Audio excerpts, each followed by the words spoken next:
Listen carefully, because what I'm about to tell you isn't some magic formula peddled by Wall Street charlatans, but rather the result of decades of observing how the world actually works. If you've come here looking for a quick get-rich-quick scheme, you can leave right now, because we only value extreme rationality and hard mental work. Most people go through life using a single mental model, usually the one they learned in college or their profession, and try to solve all the world's problems with that one tool. It's like a man with a hammer. To him, every problem looks like a nail. Through this material, my intention is to show you how to build a solid framework of mental models from various disciplines, because only then will you see reality as it truly is. Look closely. Intellectual honesty is a virtue that is scarcer than gold these days. And I want you to understand that its absence is the root of all the financial disasters we see every day. Economics isn't a closed system of mathematical equations to be solved on a blackboard. It is, in essence, the study of how human beings interact under specific incentive systems. If you don't understand incentives, you understand absolutely nothing about what happens in the market or in life itself.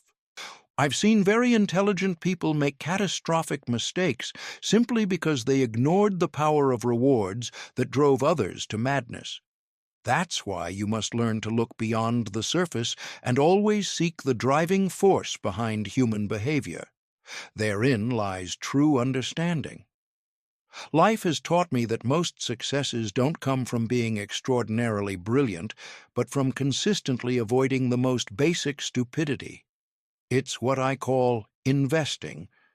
Always investing. Instead of asking how you can prosper, what I'm going to teach you today is how to identify what will almost certainly lead you to disaster so you can fiercely avoid those behaviors. If you avoid laziness, envy, resentment, and biased thinking, you'll have already won half the battle without firing a single shot. Here we apply an elimination mindset. We're not looking for a needle in a haystack. We're burning the haystack of bad ideas so that all that remains is solid, useful truth. Be pragmatic and never stop learning.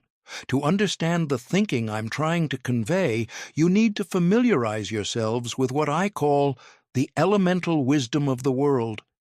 This means you can't be experts in just one thing and expect to navigate the turbulence of modern life successfully. You need a web of ideas. You'll see that principles of psychology are required because cognitive biases are what really move the markets.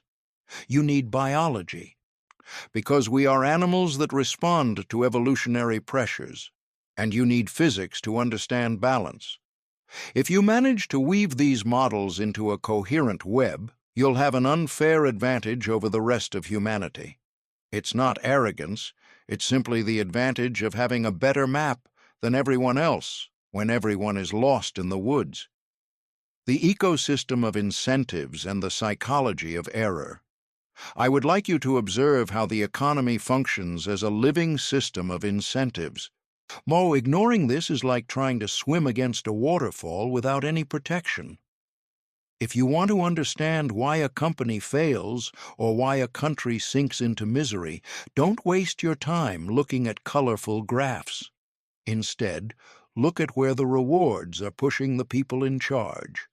Most of the financial disasters I have witnessed did not occur due to a lack of intelligence, but rather due to a complete perversion of incentives that rewarded reckless risk.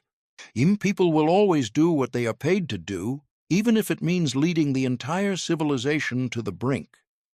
Identifying who gains what with each decision is the key to avoiding being devoured. Now, to navigate this sea of madness, it's vital that you understand the Lollapalooza effect. In this analysis, you'll see how various cognitive biases, acting in the same direction simultaneously, create such extreme results that they defy all linear logic and common sense. It's like a chemical reaction where the elements are stable on their own, but together They cause an explosion that wipes out wallets and entire reputations. Envy, combined with social proof and the urgency of a once-in-a-lifetime opportunity, has destroyed more fortunes than any armed conflict. You have to train your brain to recognize these confluences of psychological forces before they sweep you away. You don't need to be geniuses. You just need to avoid being the idiots who follow the roar of the crowd. I'll tell you something that often makes people uncomfortable. Most people are biologically designed to fail because they prefer being right to being rational. What I want you to learn is to embrace doubt and to dismantle your most cherished ideas every year as if they were parasites clouding your judgment. If you can't attack your own arguments better than your worst enemy, you simply don't have the right to an opinion on the matter. Intellectual complacency is the fastest path to obsolescence and spiritual poverty. I've spent my life reading about men who failed to learn which strings not to pull. If you want success, become learning machines that aren't afraid to admit mistakes. Let's talk about thought reversal, a tool that will save you countless personal and financial tragedies. To solve a complex problem, you must first turn it around and look at the dark side of the coin. It's a pure exercise in mental discipline. If you want to know how to be a good parent, don't think about virtue. Think about what actions would ruin your child's life, and then avoid them with absolute determination. It's the same in business. Don't look for the next brilliant idea. Look for what behaviors lead to bankruptcy and make sure your organization is completely allergic to them. This way of thinking is far more powerful than blind optimism. Avoid foolishness, and success will come on its own. Basic worldly wisdom requires you to understand that knowledge isn't something you acquire to show off at a fancy dinner party, but rather to build a foundation for decision-making. If you only know a little psychology and no history, you're like a one-legged man in a kicking contest. I guarantee you won't get very far. You need to understand how civilizations collapse to grasp how a company can lose its competitive edge overnight. You need to understand evolutionary biology to know why we're so prone to following the leader into the abyss. You don't need to be an expert in every field, but you must master the core principles. Otherwise, any charlatan in a suit will manipulate you. Finally, I want you to understand the critical importance of aggressive patience, something most modern investors simply can't grasp. You'll see that big money isn't made by frantically buying and selling, but by knowing when to wait for the perfect moment to strike hard. Human beings have a biological need for constant action, an impulse inherited from our ancestors that is now a fatal flaw. True discipline lies in sitting back and doing nothing for years until an opportunity arises that is so clear and cheap that it would be a sin not to seize it. I didn't get rich by jumping from stock to stock, but by waiting for the right decision and betting big when the odds were in my favor. All right, let's continue this discussion. Don't get distracted because what comes next is what separates the men from the boys in the business world and in life itself. We're going to delve into character, the structure of competitive advantages, and why modern macroeconomics is often a form of divination for the blind. Character ethics and competitive moats. Look, there's something business schools forget to mention because it doesn't fit in an Excel spreadsheet. Character is destiny. I've seen mathematical geniuses with IQs of 160 sink into misery because they lacked the ethical discipline to admit their mistakes or the patience to wait their turn. If you don't have an internal code of conduct stronger than your desire to make quick money, the market will find you, seduce you, and then destroy you without a second thought. It's not just about being good in a sentimental sense, it's about being functionally honest. A man who lies to others ends up lying to himself, and a man who lies to himself cannot process reality rationally. Integrity is the deepest moat any individual can build around their own life. Let's talk about moats, or competitive moats, a concept many parrot but few truly understand. In my experience, I've learned that a business without a lasting competitive advantage is nothing more than a slow-motion tragedy. It doesn't matter how friendly the CEO is or how modern the headquarters building is. If the company doesn't have something to stop a hungry competitor from stealing its profits, you're throwing your money down a bottomless pit. It could be a powerful brand, a cost advantage based on scale, or a network effect where each new user improves the service for everyone else. If you can't explain a company's moat to me in 5 minutes, it's probably because it doesn't have one, and you should steer clear of it like the plague. Most analysts waste their time studying macroeconomics, trying to predict what the Federal Reserve will do or where GDP will go next quarter. Let me tell you, that's a complete waste of mental energy. In my analysis of reality, I've concluded that macroeconomics is far too complex to be grasped predictively by the human mind. There are too many interacting variables. It's much more productive to be a macro-agnostic and a micro-expert.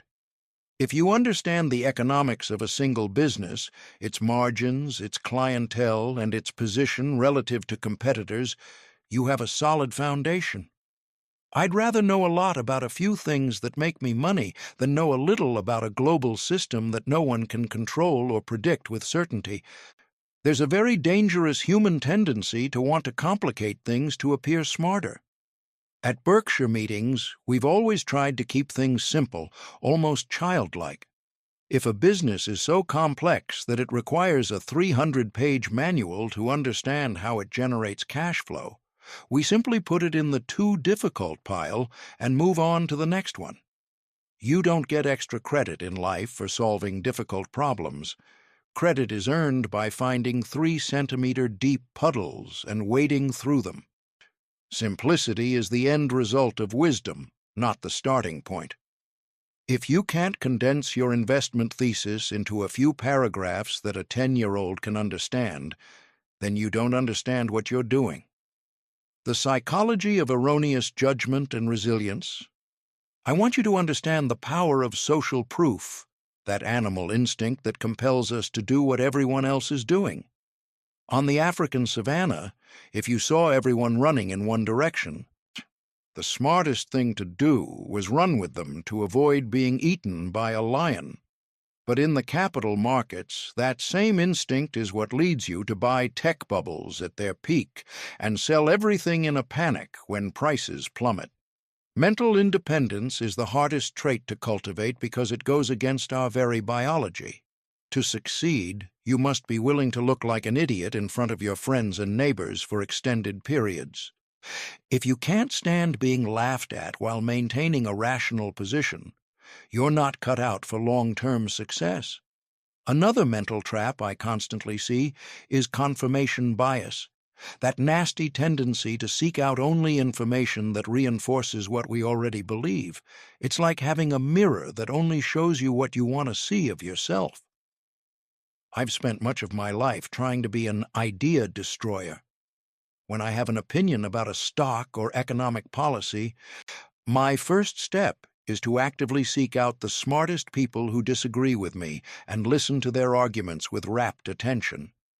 If I can't demolish my own position more forcefully than they can, then I know my thinking is weak. They must love the truth more than they love their own opinions. Otherwise, they'll end up falling victim to their own intellectual arrogance. Resilience isn't just the ability to endure pain, but the ability to maintain clear judgment when everyone else is losing their minds. On this journey through practical wisdom, I've noticed that the most successful people aren't those who never fail, but those who process failure constructively. Resentment and self-pity are poisons for the mind. If something goes wrong, analyze why it happened, take responsibility, and move on. Dwelling on bad luck is a habit of losers. Life will throw curveballs, that's a statistical certainty. But your ability to absorb those blows without losing your composure is what will determine where you end up in the world's hierarchy. Let's talk about the importance of multidisciplinary reading. Don't just read about finance, read about physics, about the mistakes of generals in World War II, about how ants evolve. The world is a complex system, and the lessons of one field often apply in surprising ways to another. By studying history, for example, you learn that cycles of euphoria and despair repeat themselves with astonishing regularity because human nature hasn't changed in millennia. If you only read the day's news, you're stuck in the present. If you read the classics and the major disciplines, you gain a perspective spanning centuries. The depth of your knowledge will determine the quality of your decisions when the pressure mounts. It's crucial to understand the concept of margin of safety. Don't cross a bridge rated for 10 tons with a 9.5-ton truck. Find a bridge rated for 30 tons. In life and in business, you must always leave room for the unexpected, for mistakes, and for bad luck. The arrogance of believing your calculations are perfect is what leads to bankruptcy. Always assume something can go wrong and prepare for it in advance. Margin of safety isn't just a stock valuation technique. It's a philosophy of life that will allow you to sleep soundly at night while others are biting their nails worrying about market volatility. To close this section, consider envy the most foolish of the 7 deadly sins. If you're lustful, at least you get some enjoyment. If you're gluttonous, you savor the food. But envy only makes you miserable without offering you anything in return. Watching someone get rich faster than you with mediocre ideas is one of the hardest character tests to overcome. But if you allow envy to dictate your actions, you'll start taking unnecessary risks to catch up with others. Focus on your own path, your own rate of return, and your own intellectual growth. Someone else's success isn't your own failure unless you let your ego cloud your ability to think clearly. Time management and the power of no. One of the things that amazes me most about supposedly intelligent people is how they waste their time in trivial meetings and activities that don't move the needle an inch. In this video, if you look closely at my career path, you'll see that I've spent most of my life sitting in a chair, reading and thinking. I'm not running around trying to appear busy to impress anyone. Most modern executives believe that being busy is synonymous with being productive, but in reality, it's often a form of mental laziness. It's easier to react to emails than to sit down and think deeply about difficult problems. Your time is your scarcest asset. If you give it away to anyone who asks for it, you'll end up with a mind full of noise and a portfolio empty of real opportunities. Learn to say no so often that it makes others uncomfortable. Most of the opportunities that come your way will be distractions disguised as success. If you want extraordinary results, you must focus on the very few things that truly matter and discard everything else without a shred of guilt. I've seen magnificent companies go bankrupt because they tried to expand into 10 different sectors instead of mastering their own. At Berkshire, our no pile is a mountain, while our yes pile is just a handful of well-considered decisions. You don't need 500 good ideas to be rich. You just need a few that you can bet on with absolute conviction born from thorough analysis. The discipline of rejection is what creates the space for greatness. Let's talk about the importance of building a network of trust, or what I call a system of mutually trusting relationships. In my analysis of human behavior, I've noticed that working with people you can't trust is like trying to run a marathon with broken glass in your shoes. Sooner or later, the pain will stop you. Surround yourself with people whose integrity is beyond question, not just because it's ethical, but because it's immensely efficient operationally. When you fully trust your partners, you don't need 1,000-page contracts or armies of lawyers monitoring your every move. That trust-based efficiency reduces friction costs and allows you to move much faster than the competition, which is trapped in the bureaucracy of constant suspicion. There's a very common fallacy, believing you can be a great investor or a great leader while being a detestable person in private. It doesn't work that way in the long run. Your reputation is the cumulative effect of your daily actions over 50 years, and it can be destroyed in 5 minutes of ego-driven stupidity. Treat others with basic fairness, not because you expect an immediate reward, but because a system based on fair reciprocity is the only one that scales and endures. I've seen many financial sharks devour themselves because no one wanted to do business with them a second time. Be the kind of person you yourself would want to associate with. It's such a simple rule that most geniuses completely ignore it. The structure of decision-making and continuous learning. I like to say that for a mind to function properly, it must be like a grid of mental models, but that grid needs constant maintenance.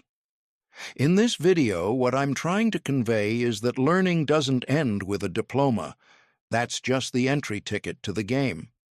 If you're not improving your understanding of the world every week, you're falling behind because the world is a dynamic system that doesn't stop to wait for you. Read everything you can get your hands on, but read with a critical eye. Don't accept an idea just because it's printed in a famous book. Subject it to the fire of logic and compare it with what you know from other disciplines. Knowledge is cumulative, like compound interest. And the benefits of reading for 1 hour a day for 40 years are absolutely massive. Consider the concept of narrow specialization and its dangers. While it's true that making money sometimes requires being exceptionally good at a niche, if you become trapped there, you become intellectually crippled. I've known eminent surgeons who couldn't manage their basic savings because they believed their skill with a scalpel automatically translated into financial wisdom. It's the authority bias applied to oneself. They must have the humility to acknowledge their ignorance in most fields and the hunger to learn the fundamentals of those that affect their lives. They don't need to be nuclear physicists, but they do need to understand basic thermodynamics or behavioral psychology if they want to avoid being caught off guard by the world. Decision-making under pressure is where true character is revealed. In this video, I'll show you that most people break down when they see their assets drop 50% in the market. If you can't watch your net worth cut in half without panicking, you simply don't have the temperament for this game and should pursue a different career. The ability to remain calm while the rest of the world screams that the sky is falling is what separates owners from speculators. Rationality isn't something you have sometimes. You're either rational all the time, especially when things are tough, or you're not rational at all. Train your mind to see volatility as an opportunity, not as a threat to your emotional well-being. Let's talk about envy again, because it's the cancer of clear judgment. In the modern economy, you'll see many people making money with cryptocurrencies, Ponzi schemes, or absurd bubbles. The natural reaction is to feel like you're missing out and jump in with them. It's rampant stupidity. Just because someone else is getting rich in an idiotic way is no reason for you to try the same thing. Maintain your standards, stay within your sphere of competence, and don't stray from your path just because your neighbor bought a Ferrari with money they don't understand how they earned. Wealth gained by chance often disappears through recklessness. Wealth gained through a rational system tends to stay where it's valued. One mental tool I use constantly is the checklist.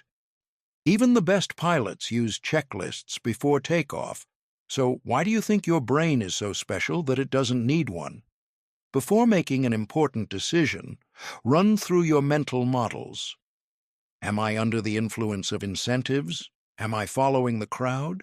Am I ignoring the safety margin? Am I being influenced by envy? If you run your decision through this filter of common mistakes, you'll drastically reduce the likelihood of making a monumental blunder. Most mistakes are predictable and therefore avoidable if you have the discipline to use a simple yet rigorous verification system. Finally, in this section, I want you to consider the importance of gratitude and a sense of humor. Life is too complex and sometimes too tragic to be approached with solemn, bitter seriousness. I have reached 99 years of age maintaining the curiosity of a child and the ability to laugh at my own foolishness. If you become too rigid, you will break at the first unexpected twist of fate. Be serious about your principles and your wealth, but maintain a lightness of spirit that allows you to enjoy the process. At the end of the day, rationality is a tool for living a better life, not just for accumulating zeros in a bank account. If you are rich but miserable, you have failed at the most basic calculation of all: the legacy of thought and operational rectitude. I'm often asked why I continue working and reading at my age, as if wisdom were something you lock away in a drawer when you retire. In this video, what I'm trying to show you is that learning is a moral obligation, not a Sunday afternoon pastime. If you have the capacity to understand how the world works, and you don't use it to improve your judgment and that of those around you, you're wasting a precious evolutionary gift. My legacy isn't the buildings that bear my name, but the transmission of a system of thought that allows others to avoid becoming victims of their own flawed biological makeup. True philanthropy isn't just about giving money. It's about providing mental clarity in a world that actively strives to confuse you and sell you emotional garbage. Let's talk about the importance of the decision autopsy. Every time something goes wrong, and I guarantee it will go wrong more often than you'd like, you must dissect the corpse of your mistake with the coldness of a surgeon. In this analysis, don't look for external culprits or curse bad luck. Look for the fault in your own network of mental models. Did I ignore an obvious incentive? Did I get swept up in the Lollapalooza effect of collective euphoria? If you don't learn from your failures, and you are doomed to repeat them with terrifying mathematical precision. Success is, to a large extent, the residue of having made all the possible mistakes and having the decency not to stumble over the same stone twice. There is one virtue I have carefully cultivated: the ability to sit in a quiet room and do absolutely nothing if there is nothing intelligent to do. In this video, you will see that agitation is the enemy of wealth accumulation. Most fund managers feel they have to justify their enormous fees by shuffling paper around, but that only generates commissions for intermediaries and losses for owners. Strategic inaction is one of the most powerful tools in my arsenal. If the market isn't offering you anything worthwhile, read a history book. The world doesn't owe you an opportunity every morning. Your job is to be ready when one appears every 5 years and have the courage to unload your magazine on it. I want you to think of extreme objectivity as your personal religion. Being objective means seeing things as they are, even when the truth deeply hurts you or contradicts your immediate economic interests. I've seen brilliant men ruin their lives because they couldn't accept that their industry was dying or that their flagship product was obsolete. They clung to denial like a drowning man to a life raft. In this talk, I urge you to develop an internal alarm system that goes off whenever you feel you're rationalizing a wish instead of analyzing reality. Reality has a nasty way of catching up with you in the end, and the longer you delay accepting it, the higher the price you'll pay for your willful blindness. The final wisdom. Conclusion of a rational life. Looking back, I realize that my greatest competitive advantage hasn't been my intelligence, but my temperament. In this video, I'll show you that you can be a physics genius, but if your character is volatile and you're driven by envy or fear, A rational farmer with a simple plan will overtake you and take your harvest. Emotional control is the ultimate discipline. Don't let the daily fluctuations of public opinion or the stock market dictate your mood. If your happiness depends on external factors beyond your control, you are slaves, not free people. Build your inner fortress on the foundation of reason and integrity, and nothing that happens outside will be able to bring you down. The economy, at the end of the day, is a system of human coordination, and the systems that thrive are those that foster trust and real utility. Don't be fooled by the fads of financial engineering that promise something for nothing, that violates the laws of thermodynamics and basic morality. In this analysis, I always come back to the fundamentals. Does this business create real value for anyone? Is it managed by people with skin in the game? If the answer is no, it doesn't matter how shiny the growth projections look. It's a house of cards. Look for substance, look for real cash flow, and run from anything that looks like a get-rich-quick scheme based on hot air. Envy, resentment, and self-pity are the three horsemen of personal doom. I've seen people with health, money, and family be deeply miserable because they couldn't stop comparing themselves to someone with a bigger yacht. It's a self-inflicted mental illness. In this video, I suggest you replace envy with admiration for those who do things well. If someone is richer or wiser than you, study them, learn their methods, and apply their models, but never let their success embitter your existence. Life is a game of constant self-improvement, not a zero-sum competition where your neighbor's success takes something away from you. For those seeking advice on how to live, I'll tell you the recipe is simple but difficult to execute. Spend less than you earn, invest wisely, avoid toxic people, and never stop learning in all important disciplines.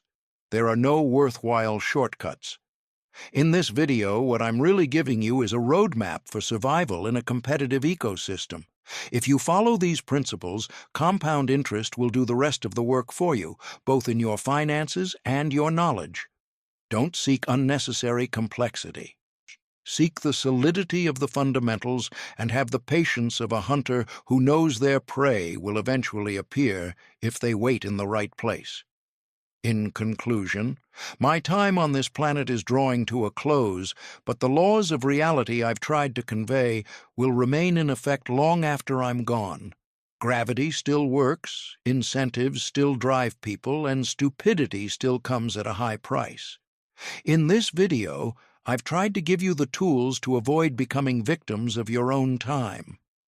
Don't accept dogma, don't follow the crowd, and don't lie to yourselves. If you manage to be a little less foolish each day, at the end of a long life, you'll have accumulated an advantage that no economic crisis can take away. Be rational, be fair, and for goodness sake, keep reading. So, there you have it, a distillation of what I've learned in a century of constant observation. Don't expect the world to be fair. Expect it to be logical according to its own internal rules of incentives and psychology. In this analysis, I've handed you the key to the mental model grid. Now it's up to you to have the discipline to use it and not let it rust away in the back of your minds through sheer laziness. Go and apply this, stop making excuses, and start seeking the truth with brutal honesty. If you do, I guarantee that your journey through life will be far more interesting, prosperous, and, above all, far more sensible than that of most of your contemporaries. It's been a pleasure trying to shed some light on the path. Now, if you'll excuse me, I have a book to finish and an investment to consider.